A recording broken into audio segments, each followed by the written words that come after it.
Kolkata rape and murder case पूरे पश्चिम बंगाल ही नहीं पूरे भारतवर्ष में एक ऐसी आग सी उठी कि जिसमें जो अपराधी थे उन्हें फांसी की सजा जल्द से जल्द हो।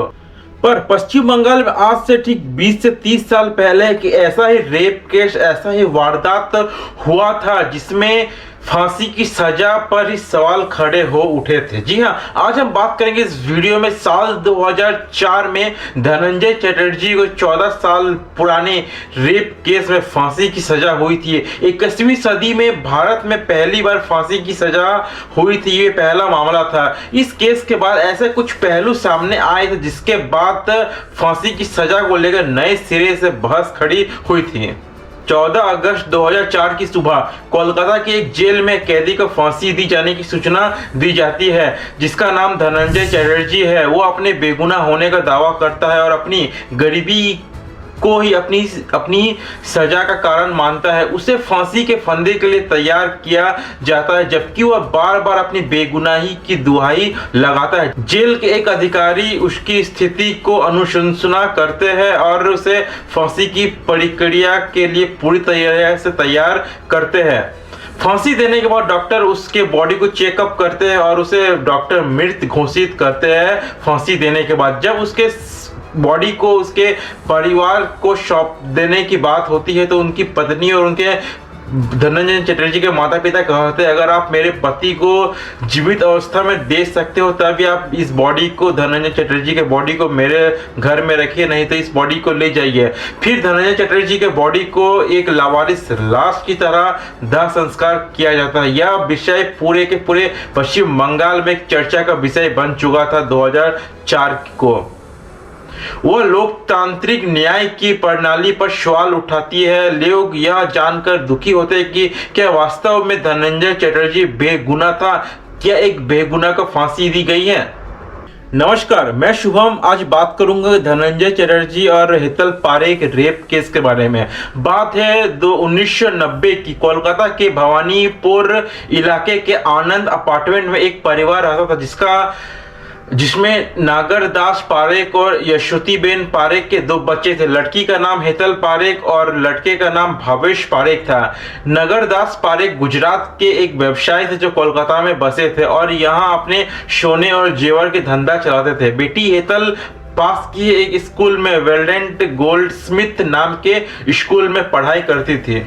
एक दिन की बात, हेतल अपने स्कूल से घर आती है और अपने माँ से शिकायत करती है कि सोसाइटी का सिक्योरिटी गार्ड उसे परेशान कर रहा है। फिर 2 मार्च की तारीख को हेतल एक बार फिर से अपनी माँ को शिकायत करती है कि गार्ड मुझे पिक्चर देखने के लिए कह रहा है। फिर उसके बाद हेतल अपनी माता पिता को एक साथ लेकर सोसाइटी के मेंबर से कहते हैं कि गार्ड का तबादला कर दिया जाए क्योंकि गार्ड उसकी बेटी को गलत बातें कह रहा है। फिर कुछ दिन बाद ही गार्ड का तबादला कर दिया जाता है। गार्ड को उस अपार्टमेंट से ट्रांसफर कर दिया जाता है। फिर 5 मार्च को धनंजय चटर्जी गार्ड को एक और नई जगह रिपोर्ट करना था, लेकिन वह उस दिन ना जाकर आनंद अपार्टमेंट में ही दोबारा ड्यूटी देने पहुंच जाता है। ड्यूटी का वक्त था सुबह 6 बजे से दोपहर 2 बजे तक। वारदात के दिन एग्जैक्टली क्या हुआ था? तारीख है 5 मार्च को, जब हेतल पारेख के परिवार के सभी लोग अपने काम पे व्यस्त थे। घर पे सिर्फ उसकी माँ थी। उस दिन हेतल का एग्जाम था। एग्जाम देकर हेतल अब 1 बजे के आसपास अपने घर पहुंचती है। शाम 5:30 बजे यशोमती बेन घर के पास ही एक मंदिर पे पूजा करने के लिए जाती है। हेतल उस समय घर पर अकेली थी। उसी समय धनंजय एक दूसरे गार्ड से कहता है कि उसे 3रे माले पे जाना है। वजह पूछने पर वो गार्ड को बताता है कि उसे मालिक को फोन करके बताना है कि वो नई जगह ज्वाइनिंग बहुत जल्द ही करेगा। यह बात धनंजय चटर्जी एक दूसरे गार्ड से कहता है। उसके बाद धनंजय लिफ्ट के जरिए 3रे माले पर पहुंचता है। उसी समय धनंजय जिस कंपनी के थ्रू गार्ड का जॉब लगा था उसी कंपनी का एक और दूसरा बंदा आनंद अपार्टमेंट में आता है और पूछताछ करता है कि क्या नए गार्ड ने ड्यूटी ज्वाइन की है या नहीं। घड़ी में उस समय 5:45 का वक्त हो चुका था। पूछताछ पर कंपनी के उस दूसरे व्यक्ति को पता चलता है कि ये नई गार्ड ने अभी तक ज्वाइनिंग नहीं की है और ड्यूटी पे धनंजय चटर्जी ही आया है। आदमी दूसरे गार्ड से धनंजय के बारे में पूछता है तो पता चलता है कि धनंजय तीसरे माले पर है।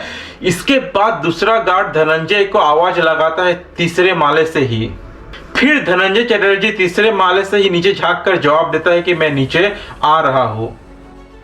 नीचे आकर धनंजय कंपनी के आदमी से गेट के बाहर कुछ देर बात करता है और बताता है कि कुछ पर्सनल कारणों से वह उस दिन ड्यूटी नई जगह ज्वाइन नहीं कर पाया। कंपनी का आदमी उसे धनंजय से कहता है कि अगले दिन वो नई जगह ड्यूटी पर रिपोर्ट करे। इसी समय यशोमती पारेख घर लौटती है और उसे पता चलता है कि धनंजय चटर्जी उसके फ्लैट पे गया था एक टेलीफोन करने के लिए। इसके बाद वो अपने फ्लैट पर जाकर बेल बजाती है। यशोमती पारेख अपने फ्लैट पर जाती है और कंटिन्यूअस बेल बजाती है। जब बड़ी देर तक कोई जवाब नहीं देता तो इसके बाद दरवाजा को तोड़ दिया जाता है आसपास के लोगों को बुलाकर। अंदर हेतल पारेख का खून से लथपथ थी। उसके कपड़े फटे हुए थे, शरीर पर कई जगह चोट के निशान थे। हेतल की हत्या कर दी गई थी बेदर्मी से। लगभग 6 बजे की तक वो वक्त हो चुका था जब हेतल पारेख का लथपथ खून से लथपथ शरीर उसी के घर पे पड़ा हुआ था। पूरे 3 घंटे बाद उसके हेतल पारेख के पिता पुलिस को इत्तला करते हैं। तब पुलिस वारदात पे पहुंचती है और 3 घंटे बाद कहा जाता है कि पुलिस अपनी तहकीकात शुरू करती है।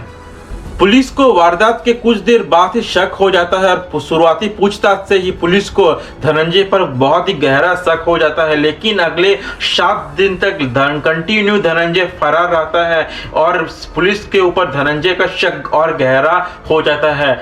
12 मार्च को पुलिस धनंजय चटर्जी को उसके अपने गांव से ही पकड़ती है और पुलिस उस गांव से ही उसके घर से, जो गांव में घर था, वहां पे उसने जो वारदात के समय जो कपड़े पहने थे धनंजय चटर्जी ने, वो कपड़े भी बरामद हो जाता है। उसी समय उसके घर से एक घड़ी भी मिलती है जो नगर दास के घर से चोरी हुई थी उस वारदात के दिन, उस मर्डर के दिन।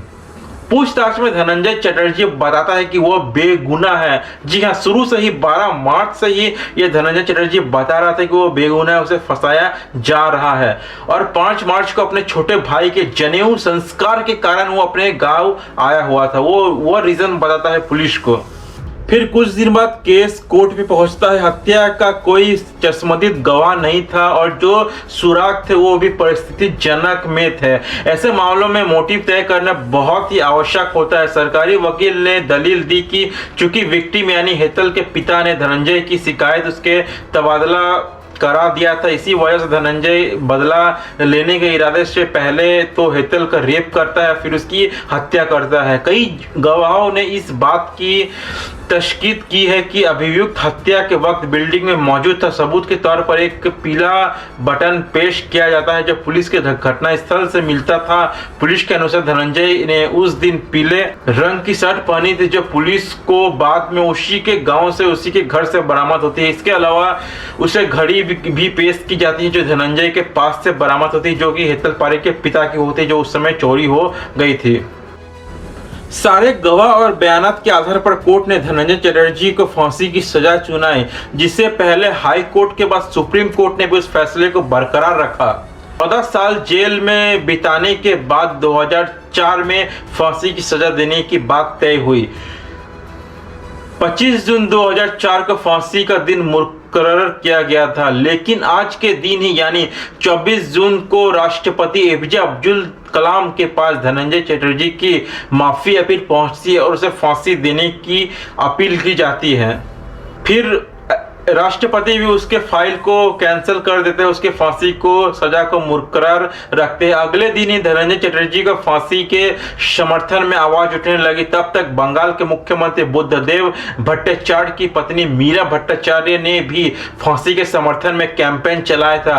15 अगस्त 2004 कोलकाता के अलीपुर सेंट्रल जेल में सुबह के 4 बजे तक जब जल्लाद नाटा मालिक एक लीवर खींचता है और 39 साल के धनंजय चटर्जी का फांसी के फंदे पे झुला दिया जाता है। 21वीं सदी में भारत में पहली बार किसी व्यक्ति को, किसी मुजरिम को फांसी की सजा सुनाई गई थी।